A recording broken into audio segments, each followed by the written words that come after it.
Welcome to this follow-up presentation about CyanoAlert. My name is Petra Philipson and I present this on behalf of the CyanoAlert team and my co-authors Carol, Kerstin, Irini and Susanne. The present CyanoAlert service is the result of technical developments and validation efforts performed within the Horizon 2020 project CyanoAlert. And that ended in June 2020. When the project was presented at a GEO AquaWatch webinar 2.5 years ago, the work was in a planning stage with very few developments implemented and tested. The project partners are shown here, and this talk is a presentation of the achieved project developments and where we are today, almost 1 year after the project has ended. CyanoAlert is now an operational service for organizations concerned by health risks and quality of water resources, which need information for monitoring and management of lakes and coastal areas. The service is now provided by two of the implementation partners, Brockmann Geomatics and Brockmann Consult, and one of the project user partners is now a paying customer.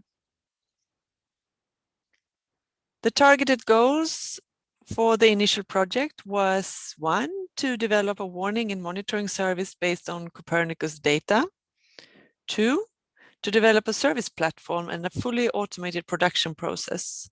3, to customize it to the user requirements with help from the involved user partners. And 4, to reach a high level of integration or adaptation to the customer's workflows.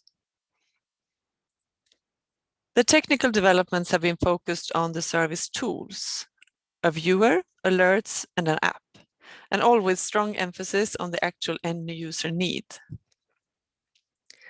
The viewer allows for near real-time display of data and products and a time series analysis by the user.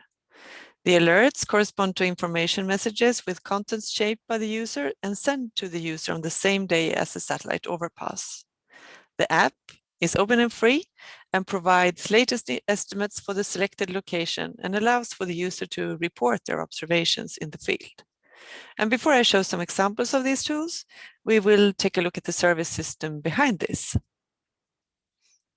This is an overview of the developed system environment, and in this sketch, we take off from level 2 products in the upper left corner.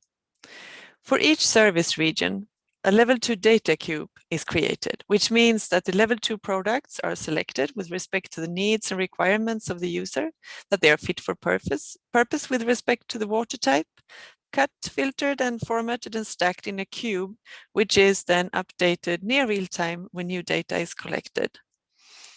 To do this, we use Xcube, which is a Python package developed and maintained by Brockmann Consult, and it's used for generating and exploiting data cubes.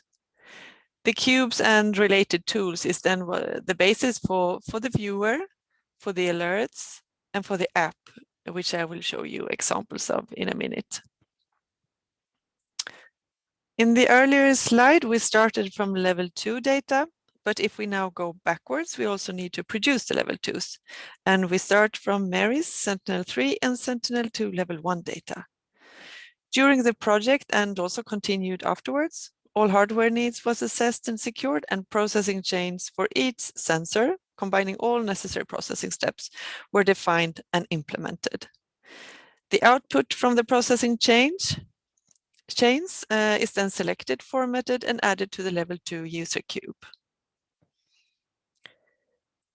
The developed service is called CyanoAlert, but also includes products corresponding to other water quality parameters, the normal suspects, like turbidity and TSM and Secchi depth, for example. All are listed here, and we have also implemented a chlorophyll product corresponding to a merged version of MPH and C2RCC chlorophyll products, which presently is also being upgraded for improved in performance. We will now leave the data and move on to the tools, and we start with the viewer. The viewer is the web app to view and look at multidimensional data stored in a cube generated with Xcube. It is easy to use also for a non-expert user and gives near real-time access to the data stored for the specific user in the user's cube. In this example, we are looking at Lake Mälaren, west of Stockholm in Sweden. And this is the viewer, and what you see here is the RGB, the corresponding chlorophyll map, and also the cyanobacteria indicator map. So the viewer allows to look at the data and the products, but it also has functionality to add user-defined points and polygons and to generate time series on the fly for these points and polygons. In this example, I have drawn and plotted time series for 2 different areas in western Mälaren. And in addition, the user can, for example, select between mean or median plots and to add or to not show error bars.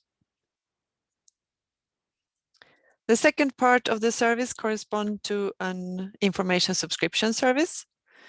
And based on predefined locations and criteria, near real-time information is extracted from the user's cube, summarized in a report, and sent to the user via email, if this is the method that the user prefers. In this example, subregions of the Baltic Sea were used as a basis for an alert service. Different alert risk levels were defined based on chlorophyll A concentration, and the result was plotted in a map, summarized in a report per subregion, and sent to the user. In this case, the full criteria for issuing a high risk for algal bloom was that at least 20% of the area should correspond to a chlorophyll concentration above 4 microgram per liter, and this was decided and set by the user. The example subregion is called North Proper Baltic, and the report also include percentage of pixels, which concentration was over the alert level, as well as percentage of valid pixels after cloud screening. The third part that I would like to mention today is then the CyanoAlert app. The app is based on the Cyan app, which was developed by the US EPA and then adopted to CyanoAlert needs. It is presently covering the Baltic Sea drainage basins, but it grows with the new users and user areas. It's available on Google Drive since 2020. The data available in the app corresponds to the 2 latest chlorophyll A estimates for a selected location, and also information regarding risk for cyanobacteria presence. The left image shows the start window, and in the right window we have zoomed in and tapped in a lake.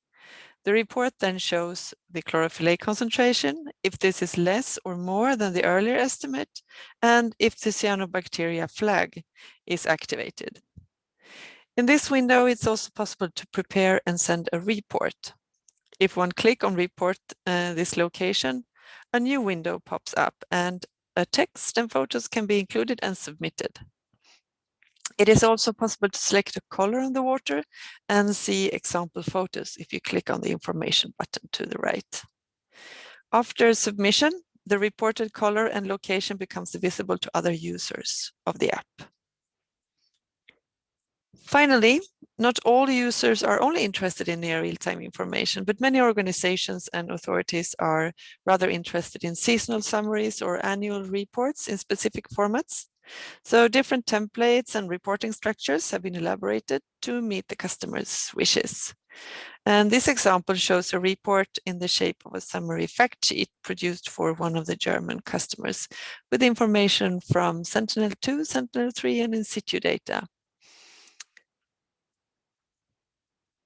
And with this, I would like to say thank you for listening, and I look forward to questions and for the discussion later.